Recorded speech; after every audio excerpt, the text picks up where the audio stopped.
Hello student, welcome to the class. आज के हमारे इस वीडियो लेक्चर में हम प्रोसेस कॉस्टिंग से रिलेटेड प्रैक्टिकल क्वेश्चंस ट्राई करेंगे। तो देखिए क्वेश्चन है एक, a product passes through 3 distinct process to completion during a month of January 2018. 500 units were produce, the cost book show the following information. एक product जो है वो 3 प्रोसेस के थ्रू कंप्लीट होता है और जनवरी मंथ से रिलेटेड आपको कुछ डेटा दे रखे हैं, ठीक है। और जनवरी मंथ 2018 में 500 यूनिट का प्रोडक्शन किया गया। कॉस्ट बुक में आपको कुछ डेटा दे रखे हैं जो कि कुछ इस प्रकार है। प्रोसेस ए, बी और सी से रिलेटेड मटेरियल की डिटेल दे रखी है। मटेरियल है 30,000, 15,000 और 10,000। लेबर है ए में 25,000, प्रोसेस बी में 20,000, प्रोसेस सी में 25,000। अदर डायरेक्ट एक्सपेंसेस है 5,000, 21,000 और 9,000। The indirect expenses for the period were 14,000. The by product of process B was sold for ₹1,450. The residue of process C was sold for 1,660.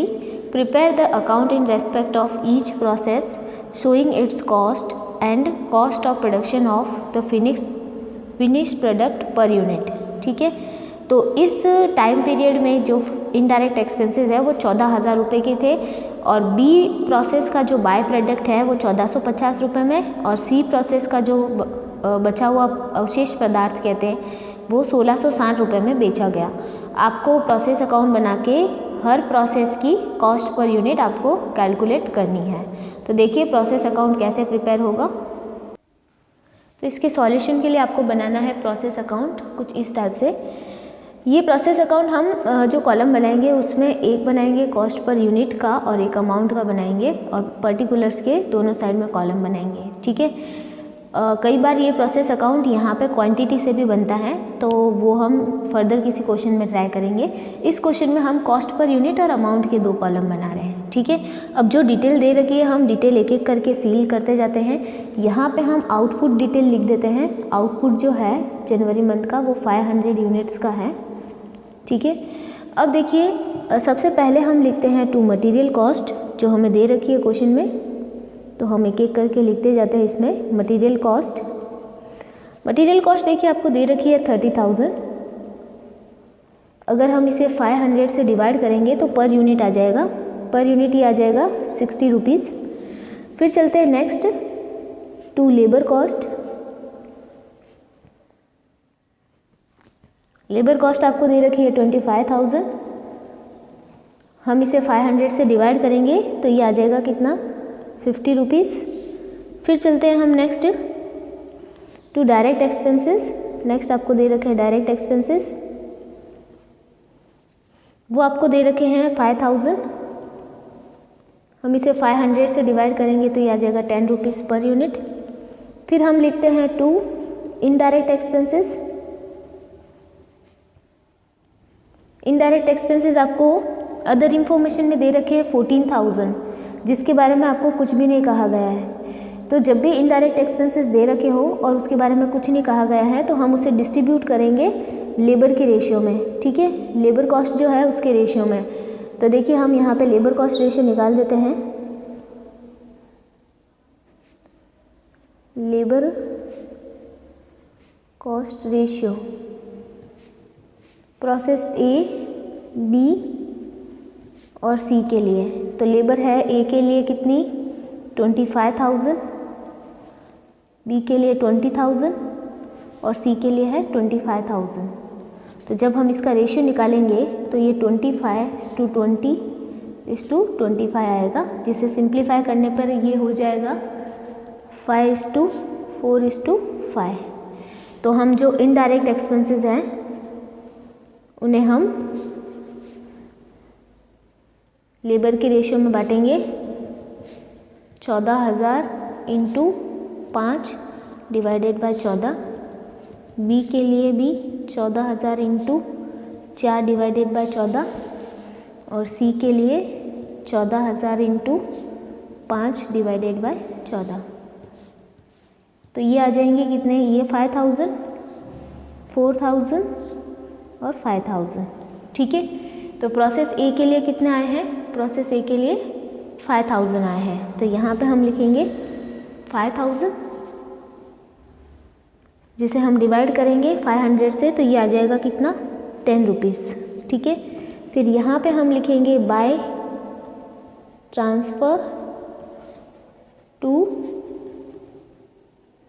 Next process का नाम लिख देते हैं, transfer to process B. हम process B account में transfer कर देंगे, जो भी यहाँ से टोटल आएगी वो पूरी की पूरी।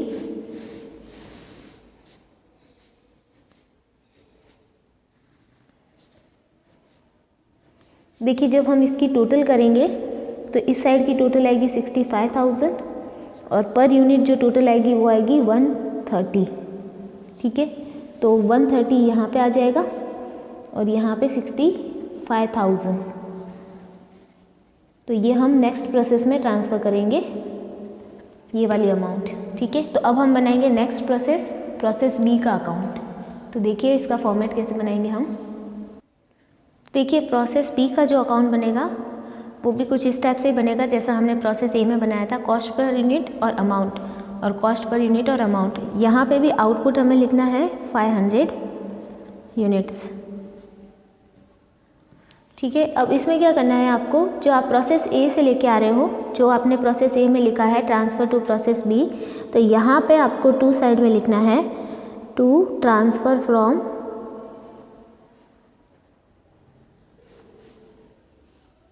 From process A account. Process A से आप जो भी लेके आ रहे हो, प्रोसेस ए से आप 130 पर 65,000 ये अमाउंट ट्रांसफ़र किया था आपने। इसके बाद इस प्रोसेस की आपको कॉस्ट लिखनी है टू मटेरियल देखिए आपको कितना दे रखा है प्रोसेस ए के लिए, सॉरी बी के लिए, ये दे रखा है 15,000। अगर हम इसे 500 से डिवाइड करेंगे तो ये आएगा 30। फिर हम लिखेंगे टू लेबर कॉस्ट। देखिए बी के लिए दे रखी है हमें 20,000, तो ये हो जाएगी कितनी, 40 रुपीज़। फिर चलते हैं next direct expenses. Direct expenses आपको दे रखे हैं 21,000 और ये आ जाएंगे 42 रुपीज़। ठीक है, फिर हम चलते हैं to indirect expenses.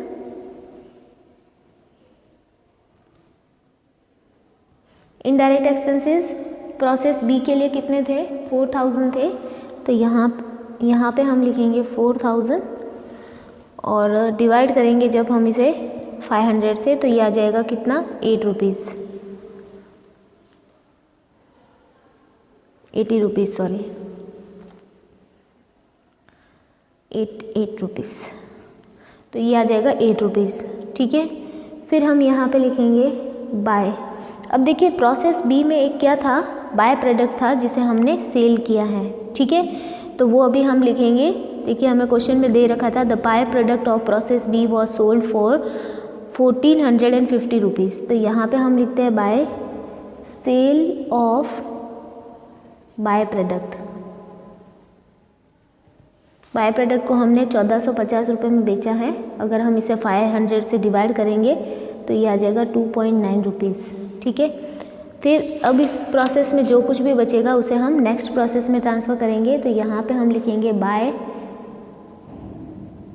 Transfer to process C account.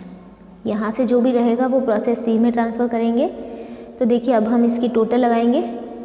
इस साइड की टोटल आ जाएगी हमारे पास में 250 और ये वाली टोटल आ जाएगी 1,25,000।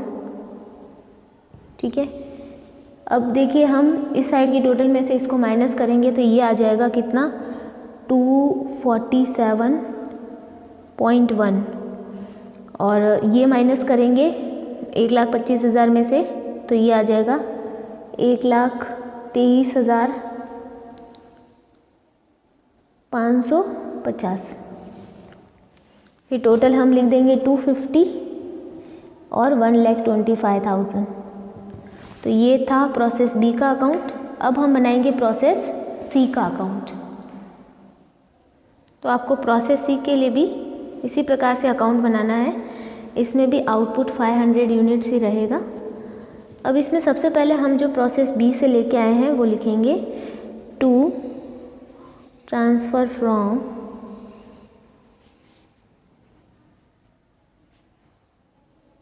Process B. प्रोसेस बी से देखिए हम कितना लेके आ रहे थे 247.1 और ये अमाउंट थी 1,23,550। तो ये हम प्रोसेस बी से लेके आ रहे हैं। इसके अलावा इस प्रोसेस में लगा है मटेरियल। इस प्रोसेस में मटेरियल कॉस्ट लगी है 10,000 रुपीज़ और जब हम इसे 500 से डिवाइड करेंगे तो पर यूनिट कितनी आ जाएगी 20 रुपीज़। फिर लगी है लेबर कॉस्ट। लेबर कॉस्ट लगी है 25,000 और जब हम इसे 500 से डिवाइड करेंगे तो ये आ जाएगा 50 रुपीज़। फिर देखिए 2 हम लिखते हैं डायरेक्ट एक्सपेंसेस। डायरेक्ट एक्सपेंसेस लगे हैं इस प्रोसेस में 9,050। जब हम इसे 500 से डिवाइड करेंगे तो ये आ जाएगा 18.1। फिर चलते हैं नेक्स्ट लिखेंगे इनडायरेक्ट एक्सपेंसेस।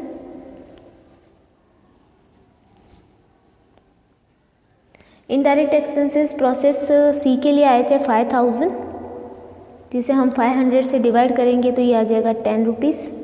ठीक है, फिर हम चलते हैं यहाँ पे लिखते हैं बाय। इसमें हमें अदर इन्फॉर्मेशन में दे रखा है कि हमने एक सेल ऑफ स्क्रैप बेचा है, कोई बचा हुआ अवशेष बेचा है, तो वो हम लिखते हैं सेल ऑफ स्क्रैप और वो बेचा है हमने 1660 में। तो ये आ जाएगा, अगर इसको हम 500 से डिवाइड करेंगे तो 3.3 आ जाएगा पर यूनिट।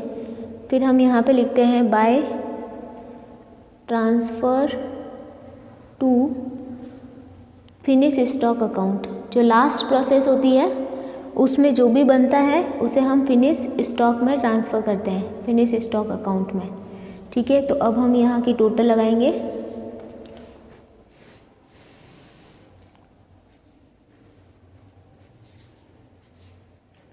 टोटल जब हम यहाँ के लगाएंगे तो ये आ जाएगा 345.2 और ये आ जाएगा 1,72,600।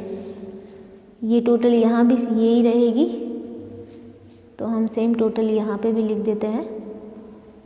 अब देखिए, जब हम इस तरफ की टोटल में से इन दोनों को माइनस करेंगे तो यहाँ की दोनों अमाउंट आ जाएगी।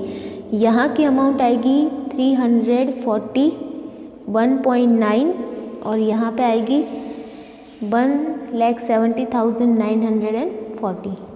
तो इस तरीके से ही आपके प्रोसेस सी अकाउंट कंप्लीट हो जाएगा। ठीक है, अब हम ट्राई करते हैं एक और क्वेश्चन जिसमें हम लॉस से रिलेटेड क्वेश्चन या लॉस से रिलेटेड टॉपिक भी देखेंगे। तो देखते हैं अभी हम नेक्स्ट क्वेश्चन। देखिए, नेक्स्ट क्वेश्चन है 80 unit are introduce into process at the cost of 1200। एक प्रोसेस में 80 इकाइयाँ निवेश की गई जिसकी लागत कितनी थी 1200। The total additional expenditure incurred in process is 720 और दूसरे जो भी एक्सपेंसेस हैं वो लगे 720 रुपये के ऑफ द यूनिट इंट्रोड्यूस। ठीक है, पर 10% are normally wasted in course of manufacture. और हर प्रोसेस के अंदर नॉर्मली 10% वेस्ट हो जाता है। The wasted unit process value as a scrap of 15 rupees each. और जो वेस्टेड यूनिट थी, जो वेस्ट हो गई है, वो 15 रुपये प्रति यूनिट के हिसाब से बेची जाती हैं। Due to abnormal causes only 64 unit are produce. असामान्य कारणों से सिर्फ 64 यूनिट ही बन पाई हैं। How would you right the process account showing the abnormal wastage. तो आप प्रोसेस अकाउंट किस प्रकार बनाएंगे एबनॉर्मल वेस्टेज को शो करते हुए, ठीक है। एक प्रक्रिया में 1200 इकाइयाँ लगाई गई, सॉरी एक प्रक्रिया में 80 इकाइयाँ 1200 रुपये की लगाई गई, मतलब इनपुट किया गया, और प्रक्रिया में दूसरे जो व्यय हैं, दूसरे जो खर्चे हैं वो 720 रुपये के हुए, और प्रक्रिया में निवेश की गई इकाई का सामान्य शेयर कितना होता है 10%, ठीक है। हमने जितना इनपुट डाला है उसका 10% नॉर्मल लॉस हो जाता है, और क्षय होने वाली इकाइयों का अवशेष मूल्य 15 रुपये प्रति इकाई है, और जो वेस्ट होने वाली यूनिट है उसका 15 रुपये प्रति यूनिट के हिसाब से हम बेच सकते हैं। असाधारण कारणों से केवल 64 यूनिट ही निर्मित की जा सकी। कुछ असामान्य कारण से जो हमारा आउटपुट है वो 64 यूनिट का ही हुआ है। आप असाधारण क्षय को समझाते हुए प्रक्रिया खाता किस प्रकार बनाएंगे। तो आप प्रोसेस अकाउंट किस तरीके से बनाएंगे वो आपको बताना है। तो देखिए हम इसका प्रोसेस अकाउंट बनाते हैं अभी। तो इसके लिए, इसके सॉल्यूशन के लिए आप बनाओगे प्रोसेस अकाउंट कुछ इस टाइप से। इसमें बहुत सारी प्रोसेस नहीं है, ये पर्टिकुलर किसी एक प्रोसेस से रिलेटेड ही आपको इन्फॉर्मेशन दे रखी है। तो हमने सिर्फ प्रोसेस अकाउंट लिखा है ऊपर, और इस बार हमने इसे क्वांटिटी के साथ में बनाया है, कॉस्ट पर यूनिट के साथ में नहीं बना करके क्वांटिटी के साथ में बनाया है, क्योंकि हमें इनपुट की क्वांटिटी दे रखी है, ठीक है। जो भी हम इनपुट लगाएंगे, इनपुट किसका लगा सकते हैं हम, रॉ मटेरियल का लगा सकते हैं। तो एक बार हम इसको प्रिपेयर करते हैं। देखिए सबसे पहले हम यहाँ पे लिखेंगे to input of material. Input of material आपने 80 यूनिट्स बता रखा है क्वेश्चन में कि 80 यूनिट्स लगाई हैं, जिसकी जो कॉस्ट है वो 1200 रुपये है। इसके अलावा जो दूसरे एक्सपेंसेस हैं वो हम लिखते हैं एक्सपेंसेस 720 रुपीज़ के हैं, अदर सारे एक्सपेंसेस, ठीक है। और फिर आपको ये बोला गया है कि आपके जो मैन्युफैक्चरिंग प्रोसेस है उसके अंदर जो आपने इनपुट लगाया है उसका 10% नॉर्मल वेस्ट होता है, ठीक है। तो यहाँ पे हम लिखते हैं नॉर्मल लॉस, जिसे हम नॉर्मल लॉस या नॉर्मल वेस्ट कह सकते हैं। तो नॉर्मल लॉस होता है 10% ऑफ 80 का, जो आपने 80 यूनिट्स लगाई है उसका 10%, तो कितनी होगी 8 यूनिट नॉर्मल लॉस हो गई। और फिर आपको ये भी बताया गया है कि जो नॉर्मल लॉस की यूनिट्स हैं उन्हें 15 रुपये के हिसाब से स्क्रैप में बेचा जा सकता है। तो यहाँ पे हमें नॉर्मल लॉस की क्वांटिटी और नॉर्मल लॉस की जो सेल वैल्यू है वो हमें लिखनी है। तो यहाँ पे हम 8 यूनिट को 15 रुपये के हिसाब से बेचेंगे, तो ये कितना आ जाएगा 120, ठीक है। तो अब देखिए आपने इस प्रोसेस के अंदर 80 यूनिट्स लगाई, ठीक है, जिसकी जो टोटल कॉस्ट आ रही है वो आ रही कितनी 1920, ठीक है। तो अब देखिए आपने 80 यूनिट्स लगाई थी, जिसमें से 8 यूनिट का नॉर्मल लॉस हो गया, तो बननी कितनी चाहिए थी 72 यूनिट्स बननी चाहिए थी। लेकिन ये बोल रहे हैं कि हमारा जो आउटपुट है वो सिर्फ 64 यूनिट्स का है। इसका मतलब ये है कि हमारे प्रोसेस में क्या हुआ है, एबनॉर्मल लॉस हुआ है, ठीक है। जब भी आपका आउटपुट जो होता है वो आपका नॉर्मल लॉस माइनस करने के बाद अगर और भी कम हो जाता है तो इसका मतलब आपको क्या हुआ है, नॉर्मल लॉस हुआ है, ठीक है। क्योंकि हमारा जो एक्सपेक्टेड आउटपुट था वो कितना था 72 यूनिट का, लेकिन हमें कितना हो रहा है सिर्फ आउटपुट 64 यूनिट का। तो इसका मतलब नॉर्मल लॉस से ज़्यादा जो भी लॉस हुआ है, हमारा नॉर्मल लॉस तो 8 यूनिट का ही हुआ था, तो उससे ज़्यादा जो भी लॉस हुआ है वो क्या कहलाएगा, एबनॉर्मल लॉस कहलाएगा। तो एबनॉर्मल लॉस हमारे कितनी यूनिट का हुआ, ये भी 8 यूनिट्स का हुआ, ठीक है। तो यहाँ पे हम लिखेंगे बाय एबनॉर्मल लॉस, और वो भी 8 यूनिट का, ठीक है। अब देखिए एबनॉर्मल लॉस का हमें वैल्यूएशन करना पड़ेगा। इसके लिए हमें क्या करना पड़ेगा, कॉस्ट पर यूनिट निकालनी पड़ेगी पूरे प्रोसेस की, ठीक है। और पूरे प्रोसेस की कॉस्ट पर यूनिट निकालने की जो फॉर्मूला है वो है प्रोसेस कॉस्ट, ठीक है। या फिर जो आपने टोटल कॉस्ट लगाई है वो आपको लिखनी है less scrap value of normal loss upon input minus normal loss, तो देखिए हमारी जो प्रोसेस कॉस्ट है वो 1920 रुपये है, जिसमें से सेल वैल्यू या scrap value of normal loss है 120, और हमने जो इनपुट लगाई है यूनिट्स वो है 80 यूनिट्स, जिसमें से नॉर्मल लॉस है 8 यूनिट का। तो देखिए ये कितना आ जाएगा 1800 डिवाइडेड बाय 72, तो पर यूनिट कॉस्ट कितनी आ जाएगी 25 रुपीज़। ठीक है, तो 25 रुपीज़ हमारी पर यूनिट कॉस्ट है। अब हम यहाँ पे लिखते हैं valuation of abnormal loss. Abnormal loss का वैल्यूएशन करना है तो कॉस्ट पर यूनिट जो है 25 रुपये उसके हिसाब से होगा। तो 8 यूनिट एबनॉर्मल वेस्ट की है, 25 रुपये के हिसाब से कितना हो जाएगा 200 रुपये। तो यहाँ पे आपको लिखना है 200 रुपये। ठीक है, इस तरीके से आपको वैल्यूएशन करना है। आपकी एबनॉर्मल लॉस की यूनिट को आपको कॉस्ट पर यूनिट से मल्टीप्लाई करना है, तो आपका वैल्यूएशन आ जाएगा एबनॉर्मल लॉस का। अब जो बचा हुआ हमारा जो फिनिश प्रोडक्ट है उसे हम ट्रांसफ़र करेंगे by transfer to finished stock account. पीछे जो 64 यूनिट्स हैं वो हम ट्रांसफ़र करेंगे। 1920 में से इन दोनों को माइनस करोगे तो ये आ जाएगा 1600 रुपये पे। ठीक है, फिर ये टोटल कर देंगे हम 1920। तो इस तरीके से आपके नॉर्मल लॉस और एबनॉर्मल लॉस आपके इसमें प्रोसेस के अकाउंट में लिखे जाएंगे। तो इस तरीके से होगा इसका सॉल्यूशन। ठीक है, बाकी के जो क्वेश्चन हैं वो हम नेक्स्ट वीडियो लेक्चर के अंदर करेंगे। Okay, thank you.